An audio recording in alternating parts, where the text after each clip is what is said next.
안녕하세요. 체계적 문헌고찰 방법의 교육행정연구에의 적용 가능성 검토라는 주제로 발표할 교육학과 박사과정 이수지입니다. 목차는 다음과 같습니다. 먼저 연구의 필요성 및 목적입니다. 국내에서 교육행정학이 태동한 이래 많은 연구자들에 의해 활용되어 왔던 문헌고찰 방법은 그 활용도가 서서히 감소하는 추세를 보이고 있습니다. 1983년부터 2016년 사이 교육행정학 연구에서 발표된 논문을 살펴보면 문헌고찰 연구의 비중이 줄어들고 있으나 여전히 양쪽 연구에 이어 가장 큰 비율을 차지하며 주요 연구 방법론으로 널리 활용되고 있습니다. 그러나 이러한 높은 활용도에도 불구하고 방법론 자체에 대한 체계적인 학술적 연구나 활용을 위한 추가 논의가 미미한 실정입니다. 세계적 문헌 고찰은 20세기 후반에 들어서면서부터 보건, 의료 분야를 중심으로 나타나기 시작하였습니다. 당시 의사들은 잘못된 관행으로 인한 부적절한 처방의 심각성을 느끼고 증거를 기반으로 한 의학의 중요성을 인지하였으나 당시 주요 연구 방법으로 수행되던 서술적 고찰로는 이를 해결할 수 없었습니다. 따라서 과학적 근거를 통해 기존의 한계를 극복하고 특정 질문에 대한 기존 지식을 검토하고 종합하는 근거 중심 의료가 제한되었으며 이는 오늘날의 체계적 문헌고찰로 이어지게 되었습니다. 교육행정학 연구에 있어 동향이나 경향을 보여주고 있는 문헌고찰 연구는 꾸준하게 이뤄지고 있으나 지금까지의 연구물들을 체계적으로 정리하고 종합함으로써 추후 연구가 필요한 영역을 제시하지는 못하고 있습니다. 한국교육행정학계 내부에서도 연구 방법의 다양성과 면밀성이 부족한 바를 지적하고 있으며 이러한 문제를 어떻게 실천적으로 극복할 수 있을지에 대해 여러 차례에 걸쳐 논의한 바가 있습니다. 따라서 본 연구는 교육행정학 연구에 있어 체계적 문헌고찰이 어떻게 적용될 수 있는지를 탐색하고자 하였습니다. 본 연구는 체계적 문헌고찰을 활용한 국내 연구 동향을 파악하고 유사 개념 간의 관계 및 체계적 문헌고찰의 정의, 절차와 방법을 소개하며 교육행정학 연구에서의 단일한 방법론으로서의 가능성을 높이기 위한 몇 가지 제안들로 구성하였습니다. 체계적 문헌고찰 활용 연구 동향입니다. 먼저 자료 수집 절차는 다음과 같습니다. 국내에서 체계적 문헌고찰 방법을 적용한 연구들을 살펴보고자 2008년부터 2020년 12월까지 출간된 논문을 대상으로 분석을 실시하였습니다. 분석을 위한 자료 수집 데이터베이스로는 한국학술정보원에서 제공하는 자료를 활용하였습니다. 검색 키워드로는 체계적 문헌고찰, 체계적 문헌 분석을 제목과 주제어로 각각 조합하여 검색하였습니다. 검색 결과 2020년 12월 21일 기준 총 653편의 연구물들이 검색되었습니다. 엑셀에 분류한 653편의 문헌은 국내 체계적 문헌고찰 방법을 활용한 문헌의 연구 동향을 살펴보기 위해 그림 1과 같은 포함 배제 과정을 거쳤습니다. 최종 분석 대상으로 선정된 문헌은 396편입니다.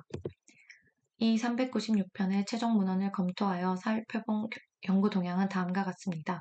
첫째, 연도별 문헌수를 살펴보았을 때 국내에서 2008년 처음 등장한 체계적 문헌고찰 연구는 2020년에 이르기까지 꾸준히 그 수가 증가하는 추세를 보이고 있었습니다. 둘째, 분야별 문헌수입니다. 전체 문헌의 과반에 해당하는 58.8%가 의학 분야에서 출판되고 있음을 확인할 수 있었습니다. 교육학 및 교과교육학 분야는 총 58편으로 아직까지 국내에서는 주로 보건, 의료 분야를 중심으로 체계적 문헌 고찰이 활용되고 있음을 확인하였습니다.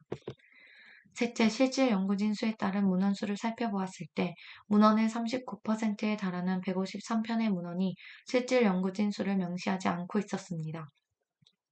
실질 연구진 수를 명시한 문헌 중 2인의 실질 연구진이 분석에 참여한 경우가 149편으로 가장 많았습니다. 넷째, 분야별 실질 연구진 수에 따른 문헌 수입니다.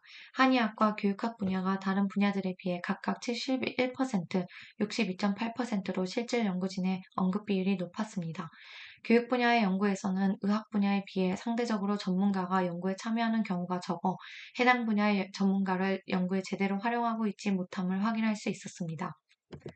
다섯째, 문헌 추출 비율입니다. 본 연구는 각 문헌에서 언급하고 있는 최종 선정된 문헌수와 최초 문헌수를 수식과 같이 활용하여 문헌 추출 비율을 확인하였습니다. 그림 11에서와 같이 75%에 해당하는 284편의 문헌 추출 비율이 10% 미만임을 알 수 있었습니다.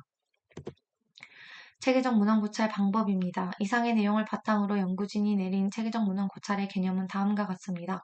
체계적 문헌 고찰이란 연구 문제와 관련된 문헌들을 일정한 기준에 의해 체계적으로 선정하고 선정된 내용을 객관적, 종합적으로 분석하여 연구 문제에 대한 해답을 찾는 질적 문헌 고찰을 체계화된 형태입니다. 그 특징은 다음과 같습니다.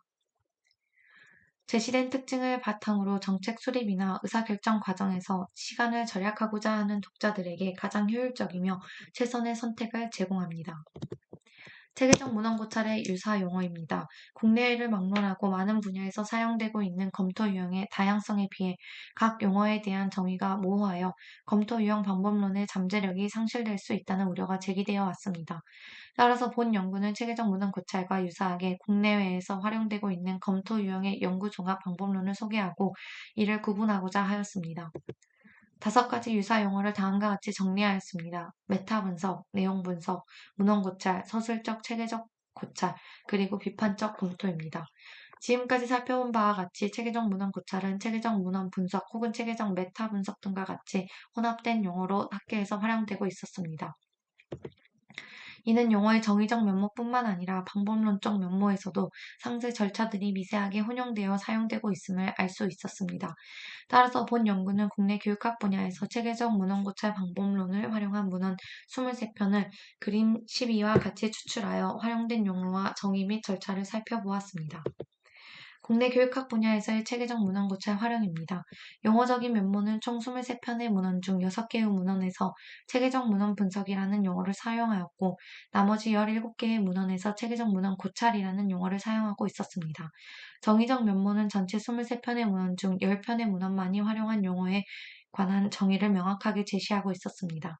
마지막으로 총 23편의 모든 문헌이 거친 절차는 제시된 5번 빗돌림 위험 평가를 제외한 나머지 절차임을 알 수 있었습니다.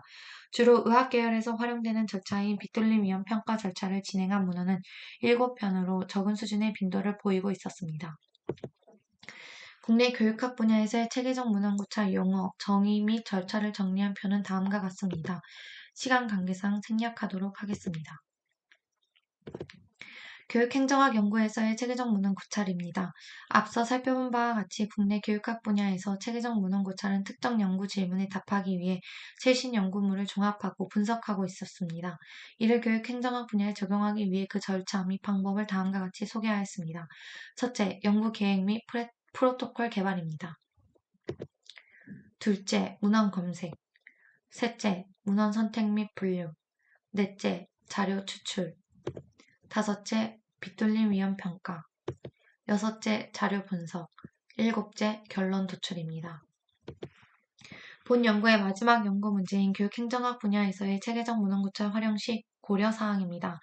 보건의료 분야에서 활발하게 사용되고 있는 체계적 문헌 고찰이 과연 교육학에서도 적용 가능한가에 대한 논쟁은 1990년대에서부터 2000년대 이르기까지 영국과 미국을 중심으로 활발하게 제기되어 왔습니다. 교육행정학의 경우 행정기능 측면에서 보았을 때 그 범위가 기획, 조직에서부터 장학과 재정에 이르는 등 다양한 의사결정을 필요로 하는 분야를 포함합니다. 교육행정학 연구의 근거를 기반으로 하여 합리적인 의사결정을 내릴 수 있도록 기여하는 체계적 문헌 고찰의 적용이 더욱 의미가 있다고 보았습니다. 구체적인 고려사항은 다음과 같습니다. 첫째, 체계적 문헌 고찰의 수행 절차를 보다 구체적으로 서술할 필요가 있습니다. 둘째, 연구 과정에서 빗돌림 위험 평가, 즉 문헌의 질 평가가 필요한 경우 이를 신중하고 면밀하게 진행할 필요가 있습니다. 셋째, 연구에 참여하는 연구진에 대한 세심한 고려가 요구됩니다. 본 연구는 한국교육행정학연구에서 체계적 문헌 고찰이 어떻게 적용될 수 있는지를 탐색하는 것에 그 목적이 있습니다.